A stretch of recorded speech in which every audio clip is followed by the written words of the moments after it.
Vamos abrir as nossas Bíblias, por favor, amados irmãos, no livro de 2 Crônicas, no capítulo 34, final do livro de 2 Crônicas, o capítulo 34. Eu estou meditando com você sobre o maior legado, o mais importante legado da reforma protestante, que está fazendo agora 508 anos, esse ano. E é uma data tão importante, tão maravilhosa.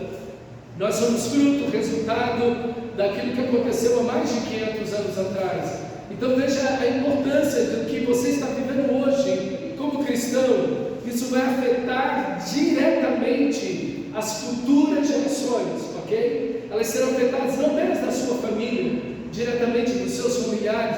Mas veja, Martinho Lutero não é da sua família, os reformadores não eram da sua família, não são da sua família, mas aquilo que eles fizeram, viveram, tem um efeito direto sobre as nossas vidas. Então, nós não vivemos o Evangelho só para nós, vivemos o Evangelho para a glória de Deus e para as futuras gerações, ok? Para as futuras gerações. E eu gostaria hoje de traçar um paralelo com você sobre a vida do rei Josias e de Martinho Lutero, ok? Como a vida deles se encontra em semelhança, em um paralelo um com o outro, e como eles viveram, apesar de viverem mais de 2000 anos de diferença um para o outro, como existem similaridades na vida deles, como o que aconteceu na vida de um tem um paralelo singular com a vida do outro, e como isso também deve ter um paralelo para a minha vida e sua vida, para a igreja dos nossos dias. Diz assim o texto sagrado de 2 Crônicas, capítulo 34, versículo 14. Diz assim o texto sagrado: quando se tirava o dinheiro que se havia trazido à casa do Senhor, Ilquias, o sacerdote, achou o livro da lei do Senhor, dada por intermédio de Moisés. Agora olha o versículo 18. Relatou mais o escrivão ao rei, dizendo: o sacerdote Ilquias me entregou um livro. Zafão leu nele diante do rei Josias. Tendo o rei Josias ouvido as palavras da lei, rasgou as suas vestes. A similaridade, o paralelo entre Josias, o rei Josias e Martinho Lutero, tem 6 fases muito importantes. Essas 6 fases mostram como eles parecem que estão vivendo histórias muito semelhantes, e essas mesmas 6 fases, elas devem se aplicar à nossa vida hoje. E é maravilhoso poder aprender com 2 histórias tão extraordinárias, tão maravilhosas. E o primeiro paralelo que nós vemos, a primeira fase, é que havia tanto na vida, na época do rei Josias, no Antigo Testamento, como na época de Martinho Lutero, uma profunda crise espiritual. Todos que estavam vivendo na época de Josias estavam vivendo no pior momento da nação de Israel, porque o seu avô Manassés e o seu pai Amon foram os 2 piores reis da nação de Israel. Antes deles, ninguém foi tão ruim, tão perverso, tão violento, tão covarde, tão injusto, tão infiel a Deus como o rei Manassés e o rei Amon. Então, a herança que Josias está recebendo, o legado que ele está recebendo dos seus pais, é muito ruim, é um afundamento, é uma crise profunda, e essa infidelidade espiritual que eles estavam vivendo afetou tudo na nação de Israel, afetou a maneira como Israel trabalhou com a justiça em relação aos pobres, a questão da criminalidade na nação de Israel, a crise financeira que Israel estava vivendo, porque quando Israel estava servindo o Senhor, Israel se tornava forte em Deus, mas quando ele estava contra o Senhor, ele tinha abandonado o Senhor, os inimigos se levantavam e ficavam mais fortes. Então havia uma crise militar, política, enfim, havia um desastre, um colapso na nação de Israel. E Josias, quando vai receber o trono, ele só tem 8 anos de idade. Você imagina um menino de 8 anos de idade receber um reinado desse tipo, nessa condição, um reino tão destruído como esse. Então havia uma crise terrível, meus irmãos, na época do rei Josias. Mas quando você olha na época de Martinho Lutero, você fala, gente, o negócio também não estava fácil.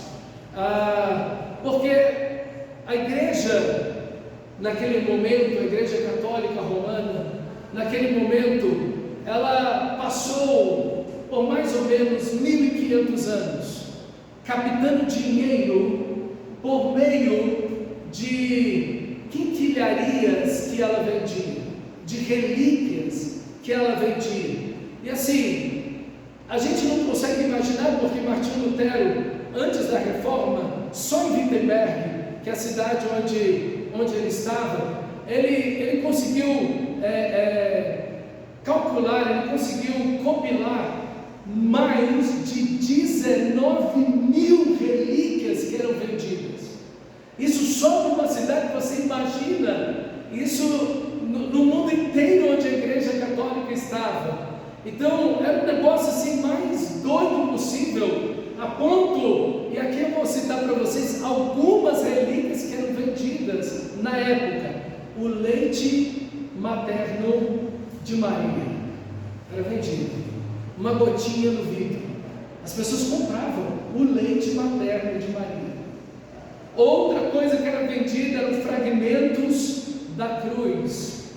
Martinho Lutero disse que dava para construir uma catedral inteira com tanto fragmento de cruz que era vendido. Você tem uma ideia? Aqui é uma coisa esdrúxula que eu nunca imaginei. E você fala, gente, quanto mais você lê sobre o assunto, você fala, não dá para piorar isso, né? O leite materno já é um negócio assim, ofensivo. Mas havia o prepúcio da circuncisão de Jesus. Haviam 10 santos prepúcios espalhados na Europa. Relíquia que comprava-se por montões e montões de dinheiro. Era uma coisa assim que você fala, não é possível. A pena do arcanjo Miguel no dia que ele foi anunciar que Maria estava grávida do Espírito Santo. Vendiam e era pena de ganso, e vendia. E essa é uma relíquia especial porque ela vinha direto do céu. Era um negócio assim de outro mundo. Então ela era muito mais cara. O manto de José, que José usava, José esposo de Maria, o manto, a sandália de Jesus, o pano que estava na manjedoura, pedaços da manjedoura, a palha da manjedoura. Só que quando isso foi vendido, já tinham 1.200 anos, 1.300 anos que o evento do nascimento de Jesus já tinha acontecido. Você imagina algo desse tipo? Por exemplo, o sopro do Espírito Santo do Pentecostes era vendido. Você não viu aqui no Brasil, recentemente, alguns anos atrás, engarrafavam o ar de Jerusalém para você abrir em casa. Aí você fala, não, você está de brincadeira. Mas é verdade, dentro da igreja evangélica brasileira. Aqui, água do Jordão, pedra do Jordão, sal do Mar Morto, tudo isso era vendido aqui no Brasil. Ainda é. Mas o sopro do Espírito engarrafado, ok? A pena do galo que cantou quando Pedro negou Jesus, era vendido. O crânio de João Batista, ele tinha um crânio só, mas tinha o dedo mindinho, só o dedo mindinho do apóstolo Pedro, foram vendidos mais de 1 milhão de dedinhos mindinhos de Pedro, do apóstolo Pedro. Ele só tinha 2, mas 1 milhão, mais de 1 milhão foram vendidos, ok? Ossos de mártires e objetos usados por eles foram vendidos, ok? Então, Lutero, meus irmãos, quando ele foi à cidade de Roma, procurando uma crise espiritual terrível que ele estava, Ele estava numa crise espiritual terrível, com seus pecados, com a sua vida, por não agradar a Deus, por não conhecer mais a Deus, por não conseguir viver segundo a vontade de Deus. Ele estava numa crise pessoal terrível. E quando ele vai a Roma e vê tudo aquilo, ele fica tão escandalizado. Queridos, só para vocês terem uma ideia, as relíquias foram vendidas durante um período de 1500 anos. Cada relíquia dessa comprada era o perdão dos seus pecados, era um parente teu que tinha ido para o inferno, que você tirava ele de lá. Então assim, eram essas coisas, é por isso que as pessoas compravam por ano. Hoje, se fosse nos dinheiros atuais, daria o lucro para a Igreja Católica Romana de 30 bilhões de dólares, não de reais, de dólares, só em relíquias vendidas. Só em relíquias vendidas. Você imagina isso por um período de 1500 anos. Claro que nunca não tinha esse montante, mas o auge durou aí mais ou menos 800 anos. O crescimento e o auge dessas relíquias. Pensa numa crise que Martinho Lutero estava vivendo, a crise que Josias está vivendo, a crise que Martinho Lutero está vivendo. Irmãos, a reforma protestante, o avivamento de Deus vem no meio de uma crise. E eu quero dizer para você que hoje não está muito diferente de vários aspectos que nós vemos acontecendo aqui. Nós temos tantas similaridades aqui, tantos escândalos de pastores, escândalos em igrejas. Nós temos tantos divórcios dentro da igreja, o analfabetismo bíblico entre as crianças. Nós temos tanta coisa acontecendo de errado dentro da igreja. E eu creio que mais do que nunca é importante meditar na reforma protestante. É lembrar, é voltar atrás e olhar, gente, como essas pessoas saíram da crise, como Josias saiu da crise, como o povo de Israel saiu da crise, lá no Antigo Testamento, mas também como a reforma protestante mudou tanta coisa. E a gente olha tanta coisa terrível que estava acontecendo, a gente fica assim, boquiaberta, e as pessoas iludidas e enganadas com tanta manipulação, meus irmãos, com tanta manipulação. A Bíblia foi deixada de lado e a manipulação dos homens dominou a igreja, subjugou, eles subverteram a verdade, a religião. Meus irmãos, é sempre um culto humanista que adora o homem e busca a salvação pelas obras. Eles experimentaram o verdadeiro avivamento, mas foi como quando eles tiveram o livre acesso à palavra de Deus.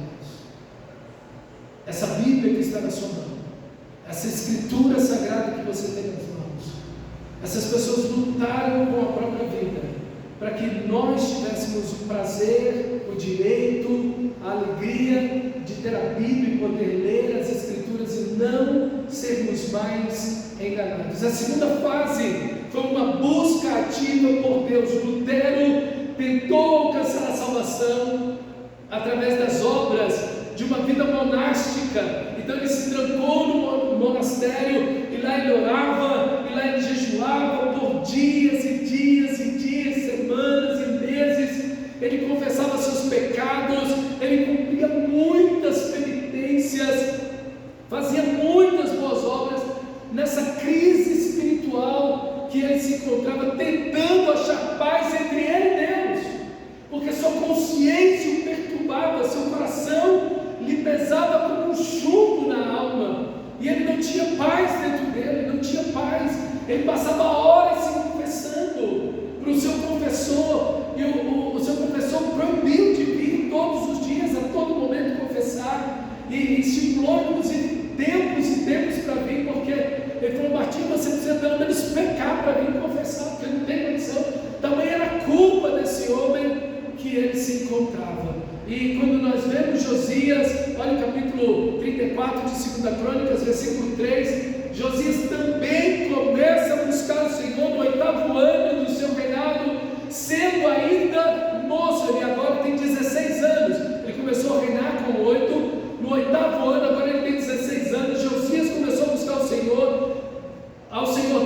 Davi, seu pai, e no 12º ano, quer dizer, quando ele tem 20 anos de idade, começou a purificar Judá e Jerusalém dos lugares altos, dos postes da deusa Azera e das imagens de escultura de fundição. Na presença deles derrubaram os altares dos Balaíns, ele despedaçou os altares de incenso que estavam acima deles, quebrou os postes da deusa Azera e as imagens de escultura e de fundição, reduziu a pó e espalhou entre os sepulcros dos que tinham oferecido sacrifícios a esses deuses, queimou os ossos dos sacerdotes pagãos sobre os altares deles e purificou Judá e Jerusalém, fez o mesmo nas cidades de Manassés, de Efraim, de Simeão, de Naftali, por todos os lados no meio das suas ruínas.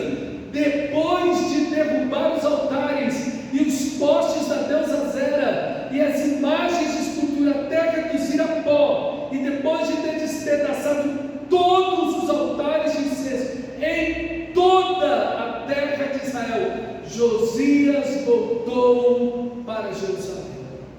Ele, vendo toda aquela situação que a nação de Israel estava vivendo, toda a miséria, toda a destruição, o reino completamente acabado, ele entendeu que tudo aquilo tinha um cunho espiritual, que tudo aquilo tinha uma origem, uma fonte, e era que eles tinham deixado o Senhor.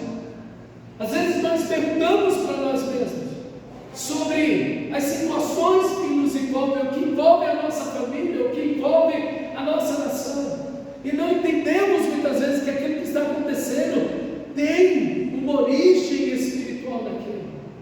Às vezes é uma desobediência, às vezes são pecados, às vezes são pecados que vão se repetindo de geração em geração, às vezes são batalhas espirituais que estamos enfrentando para abandonarmos a nossa fé e desistirmos daquilo que Deus tem para as nossas vidas. Enfim, precisamos ter um olhar espiritual para essas situações, e Josias tem um olhar correto, e então ele começa a limpar, ele começa a varrer tudo, ele começa a destruir tudo aquilo. Ele não vai enterrando e guardando, não, ele vai quebrando todas aquelas coisas e vai limpando Judá, Jerusalém e cidades vizinhas. Meus irmãos, ele passa anos fazendo isso. Ele passa pelo menos 4 anos nesse trabalho. Tamanha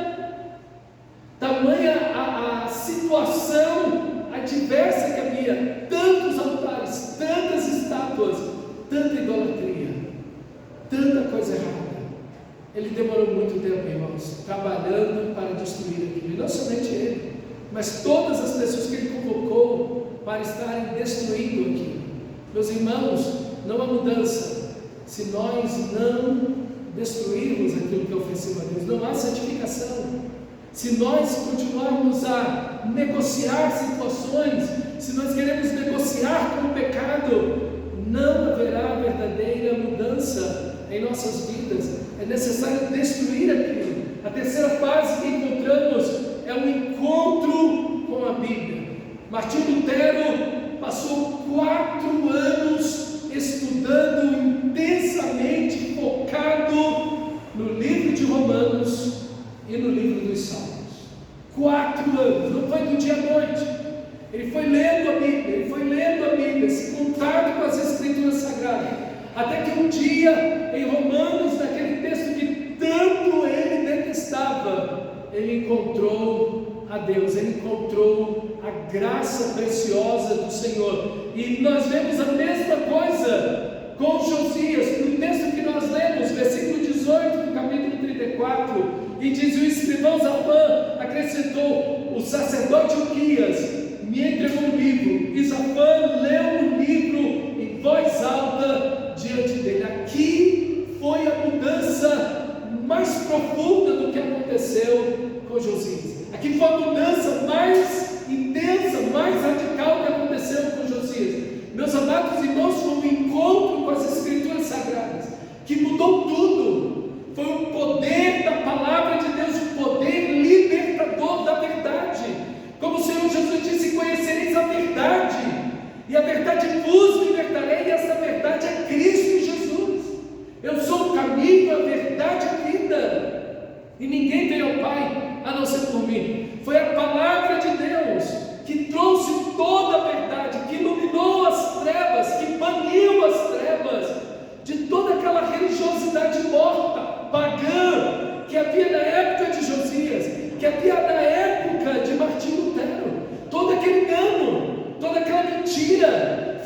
vida pela luz do sol da palavra de Deus.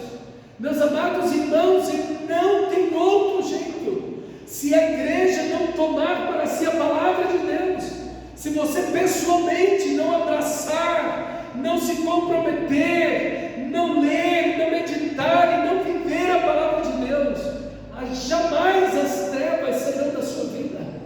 Como o próprio Deus disse por meio do profeta Jeremias: se eles não disserem conforme a minha palavra, eles nunca vão ver o dia amanhecer, nunca brilhará a glória de Deus sobre eles. Irmãos, nenhum povo está mais em trevas do que um povo sem a Bíblia. Nenhuma pessoa está mais nas garras da mentira e do diabo do que uma pessoa, uma família, uma nação sem as Escrituras Sagradas. É a palavra de Deus, esse contato com essa palavra inspirada, perfeita, inerrante, palavra de Deus que transforma a nossa vida. Pesquisas têm sido feitas para descobrir e entender porque a Bíblia muda a vida das pessoas, porque a Bíblia tem o poder de transformar a vida das pessoas. E descobre que quanto mais profundo, comprometido em Deus e obediente é o contato com as Escrituras Sagradas, a vida da pessoa muda. Se a pessoa lê a Bíblia 15 minutos por dia, ou meia hora por dia, todos os dias, ou pelo menos 4 vezes ao dia, isso tem um efeito transformador na sua mente, no seu caráter, no seu temperamento, nos seus relacionamentos, na sua cosmovisão. Tudo muda na vida de uma pessoa a partir do momento que ela tem contato com as Escrituras Sagradas. Como, meus irmãos, o mundo dominado pela Igreja Católica Romana, debaixo de toda essa opressão maligna, de toda essa situação terrível, de toda essa mentira, vendendo milhares e milhares de relíquias, tudo fraude. Como tudo isso acabou? Como quebrar o sistema? E deixa eu te falar, o maior sistema financeiro do mundo, o maior sistema financeiro do mundo foi quebrado por essa palavra. A mentira foi embora, porque entenderam que o justo viverá pela fé. Que você não tem que comprar relíquias, que o perdão de Deus é de graça daquela cruz preciosa, que não existe ninguém intercedendo por você no céu, a não ser o Filho de Deus, que vive a interceder por nós. Então não existem santos intercedendo por você, ninguém que da sua família morreu está olhando por você no céu. Isso é mentira, isso não é bíblico, isso não é verdade, isso é engano. Só existe um que está intercedendo por nós, Jesus Cristo. É isso que a Bíblia diz. Isso quebrou tudo.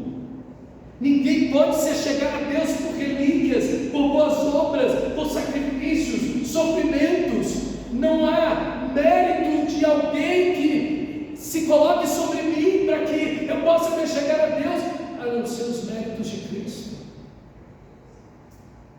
Quebrou tudo, a verdade destruiu tudo, porque entenderam quem é Deus.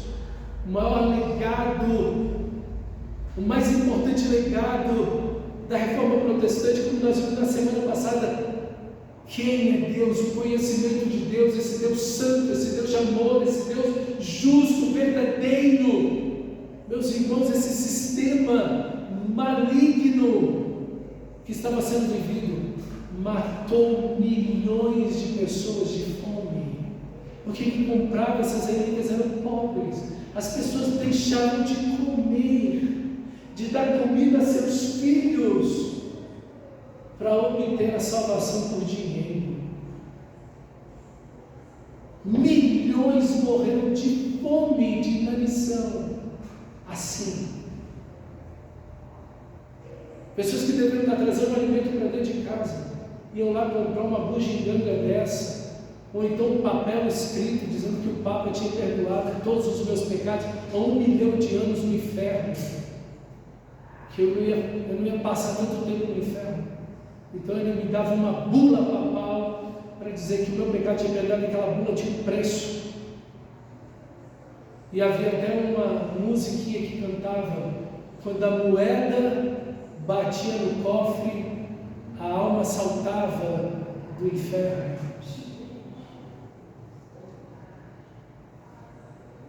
Dinheiro. Deixa eu te dizer, quando o povo de Deus perde isso aqui, estruturas de poder, de controle, manipulação e de dinheiro dominam o povo. Vem aqui. Aqui tem a oração forte. É aqui que as suas maldições vão ser quebradas. É aqui que você vai receber a bênção. Com a oração ungida, com óleo ungido, com o manto, o sabonete, a rosa, o copo d'água, seja lá o que for. Nada mudou. Tudo é a mesma coisa. Porque deixaram a palavra de Deus.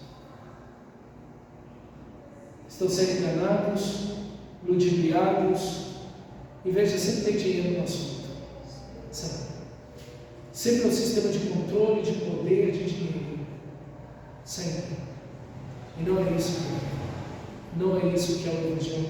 A quarta fase foi a iluminação da verdade das Escrituras. Lutero, a conversão teológica, a nova compreensão da justiça de Deus como um dom recebido e não como uma exigência das obras. Esse é o texto do ódio de Martinho Lutero. Martinho Lutero odiava esse texto de Romanos 1,18. A justiça de Deus se revela no Evangelho, uma justiça que do início ao fim é pela fé, como está escrito: o justo viverá pela fé. Quando Martinho Lutero olhava para esse texto, ele pensava o seguinte: Deus quer uma justiça, Deus quer que eu seja perfeito. Mas quando eu olho para mim, meus sentimentos, pensamentos, emoções, intenções, motivações, ações, tudo em mim está envolvido no pecado, tudo em mim está envolvido no orgulho, tudo em mim está contaminado com o pecado. Como eu vou comparecer diante desse Deus justo, santo e perfeito? Só que ele não tinha entendido que a justiça de Deus, ela se revela no Evangelho, na pessoa de Jesus, na obra de Jesus. Deus nos inocenta, Deus nos perdoa, Deus nos justifica, Deus nos faz justos, Deus nos entrega a justiça de Cristo naquela cruz, na sua morte e ressurreição.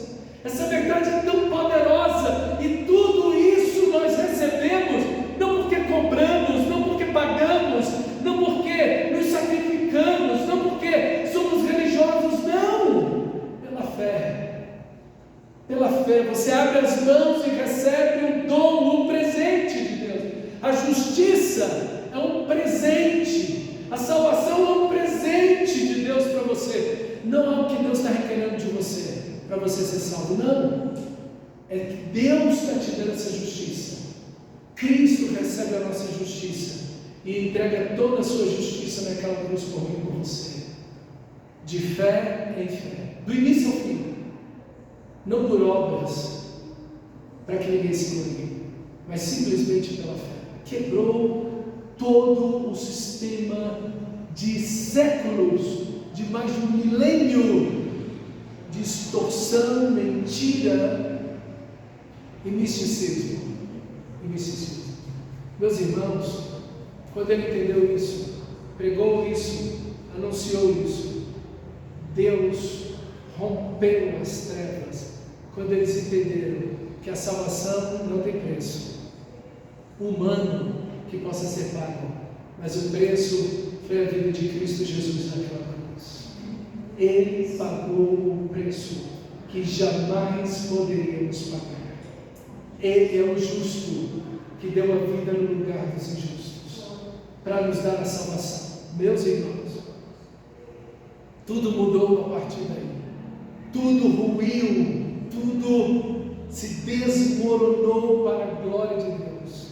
E todos voltaram sua vida para uma vida centrada na pessoa, na cruz, no túmulo vazio do nosso Senhor Jesus Cristo. E a mesma coisa acontece com Josias. Quando Josias ouve o livro da lei, quando ele ouve aquelas maldições, e ele entende que tudo que eles estão passando é porque eles têm desobedecido ao Senhor, os seus pais e os reis anteriores, ele rasga as suas vestes. Ele rasga as suas vestes e chama todo o povo de Israel e convoca a nação de Israel e vai consultar o Senhor. E uma mulher chamada Hulda, usada pelo Senhor, vai dizer então para ele, por Deus, lá no versículo 26, diz o texto sagrado do capítulo 34: mas ao rei de Judá, que os enviou para consultar o Senhor, diga o seguinte: assim diz o Senhor, Deus de Israel, a respeito das palavras que você ouviu, visto que o seu coração se enterneceu, quer dizer, ele se amoleceu, ele se quebrantou, você chorou, o seu coração, a palavra de Deus entrou como uma espada na sua alma, o seu coração não foi de pedra ou de aço, pelo contrário, o seu coração foi de carne, porque o seu coração se enterneceu, e você se humilhou diante de Deus, quando ouviu as palavras que ele falou contra este lugar e contra os seus moradores, e se humilhou diante de mim, rasgou as suas vestes e chorou diante de mim. Também eu ouvi a sua oração, diz o Senhor. Deixarei que você morra e seja sepultado em paz, e os seus olhos não verão todo o mal que trarei sobre este lugar e sobre os seus moradores. Porque infelizmente, depois de Josias, não houve nem o rei mau, todos os reis foram maus, e continuaram a dar sequência a toda injustiça, violência, idolatria e imoralidade que eles vinham fazendo. Mas Josias recebeu a palavra de Deus. Irmão, a maneira como você acolhe a palavra de Deus no seu coração vai mudar a sua vida e a geração que você está. Veja, aquilo não aconteceu, tudo aquilo não aconteceu na vida de Josias e na geração dele, porque o coração dele estava quebrantado diante do Senhor, seu coração estava humilhado diante de Deus, ele chorou, ele rasgou as vestes, ele pediu perdão ao Senhor, ele mudou de verdade, ele abraçou a palavra de Deus. Assim também Martinho Lutero, e assim cada um de nós, se nós queremos ver mudanças, se nós queremos sair da crise, meus irmãos, nós precisamos quebrantar o nosso coração diante do Senhor, precisamos abraçar a palavra de Deus, precisamos chorar diante dessa palavra, precisamos rasgar os nossos corações diante de Deus, humilhados, contritos, quebrantados, e acolher a palavra de Deus com todo o nosso coração, e dizer: Senhor, perdoa o nosso pecado, Senhor, temos a nossa culpa diante do Senhor, se estamos assim, porque pecamos contra o Senhor, Deus, tem misericórdia de nós queremos obedecer a Tua palavra, nós queremos seguir segundo a Tua palavra. E a quinta fase foi a transformação pessoal que aconteceu. Lutero passou a relacionar-se com Deus pela fé e não pelas obras, pela cruz e não pela religião. Isso mudou a vida de Martinho Lutero, isso mudou a vida dele. Uma fome extraordinária da palavra de Deus surgiu. Martinho Lutero, em um ano, traduziu o Novo Testamento, depois traduziu o Antigo Testamento para o alemão, fugido, perseguido. Começou a traduzir as Escrituras Sagradas para o povo ter acesso à palavra de Deus, para que as pessoas pudessem ler. Mas você tinha 90% da população analfabeta, então ele viu a necessidade de ter escolas para crianças, para adultos, para poder essas pessoas aprenderem a ler a verdade de Deus e não caírem mais no engano. É por isso que você tem a Bíblia na mão, e é por isso que nós temos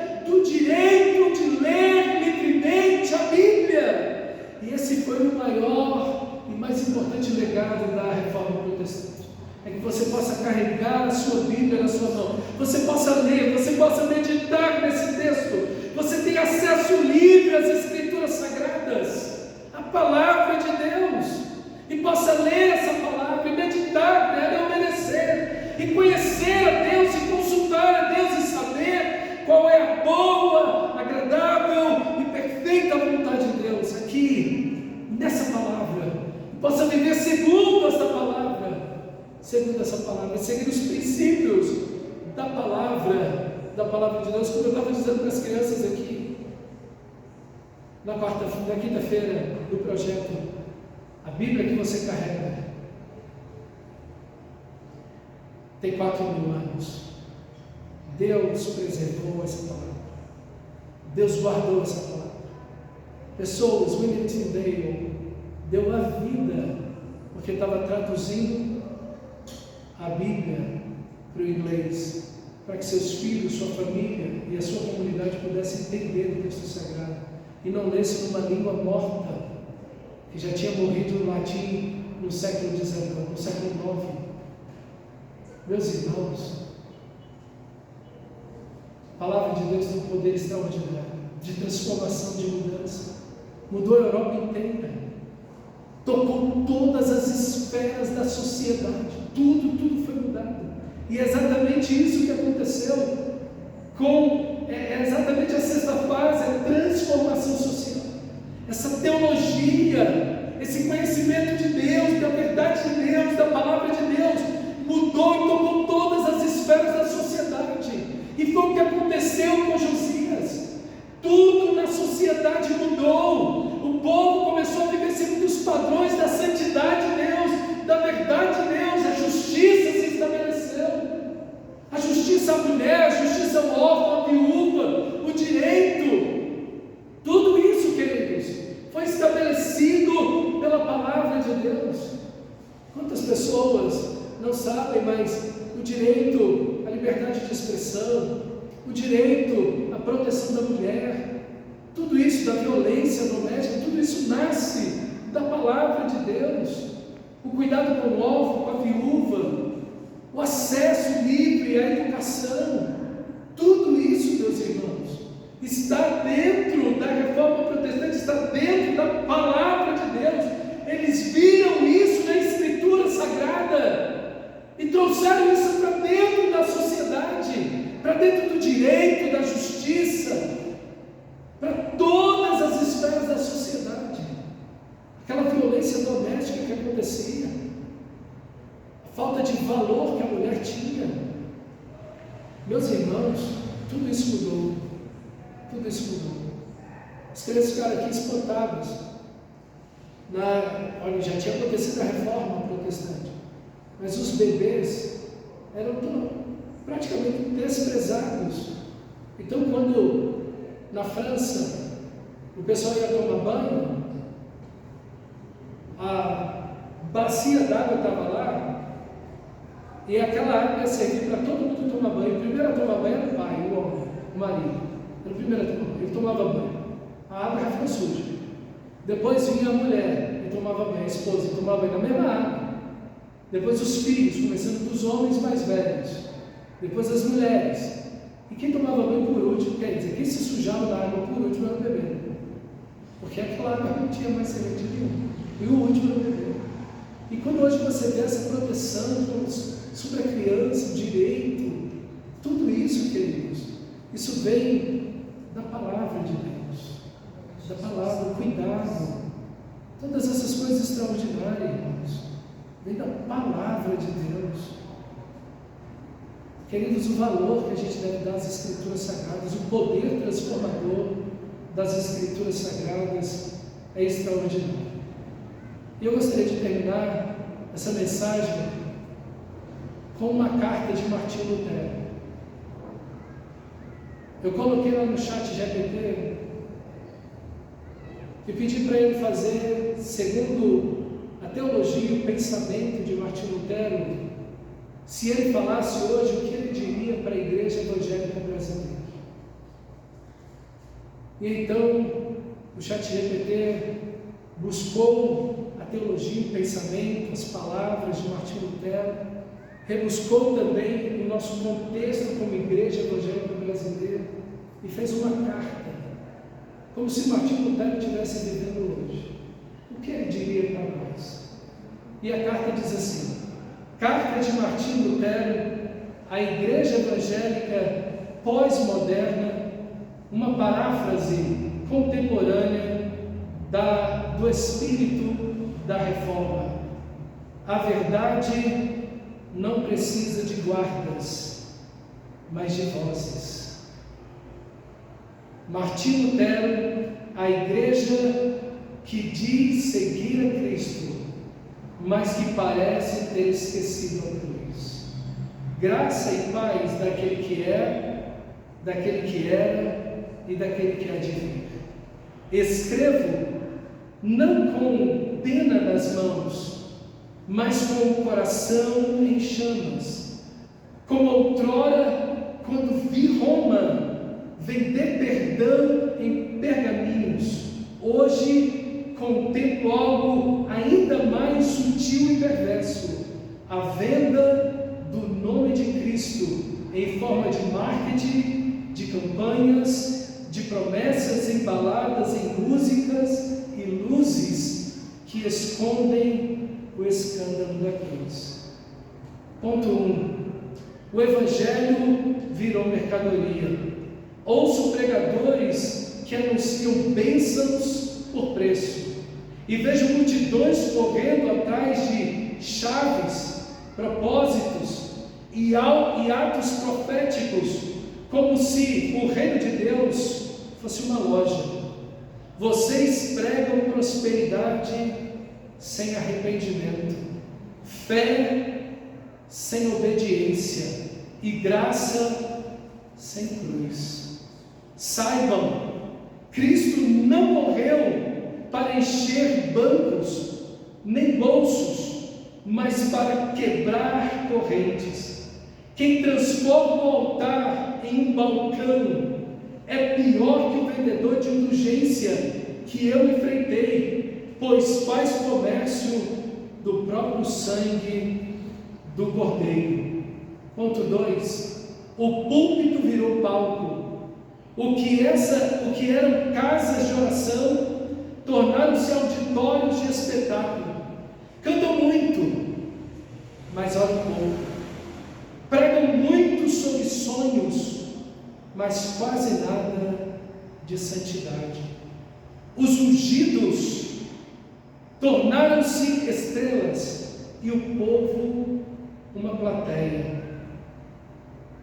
Lembrem, a glória de Deus não brilha em holofotes, mas em corações quebrantados. Quando o pastor se torna celebridade e o evangelho vira um produto, o Espírito se retirou em silêncio. Ponto 3. A Escritura foi trocada por opiniões. Em meu tempo a palavra estava trancada em latim. Hoje ela está trancada pela preguiça. Vocês têm Bíblia em cada tela, mas poucos a leem. Preferem frases motivacionais à doutrina e revelações novas a verdades antigas. Deem ouvidos, o Espírito nunca contradiz as Escrituras que Ele mesmo inspirou. Voltem à palavra. A fé nasce do ouvir, não de slogans, mas da verdade eterna de Deus. Ponto 4. O corpo de Cristo está ferido pela divisão. Quantos reinos construíram em nome de um só Senhor? Denominações competem por fiéis, pastores disputam fama e o mundo olha e ri. Vocês falam de unidade, mas não suportam ser corrigidos. Que coisa, hein?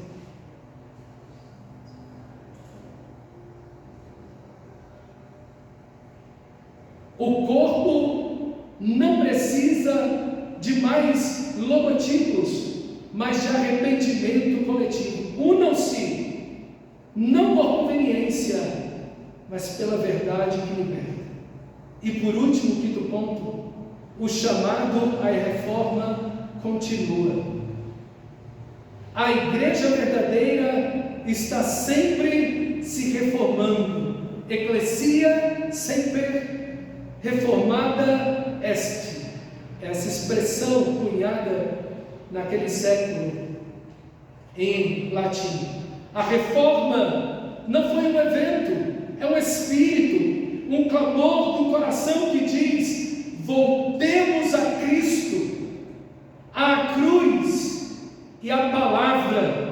Enquanto houver comércio no templo, luxo no púlpito e miséria na alma, a reforma ainda é necessária. Deixem os ídolos da vaidade e voltem ao evangelho simples, puro e poderoso. Parem de buscar aplausos do mundo. Busquem novamente a aprovação de Deus.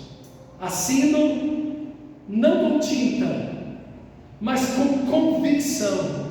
Se o evangelho de Cristo for pregado, ainda que o mundo desabe, permaneçam firmes, pois uma igreja que tem que perder seguidores já perdeu o seu Senhor. Em Cristo somente martírio. Vamos ficar de pé e orar. Feche seus olhos.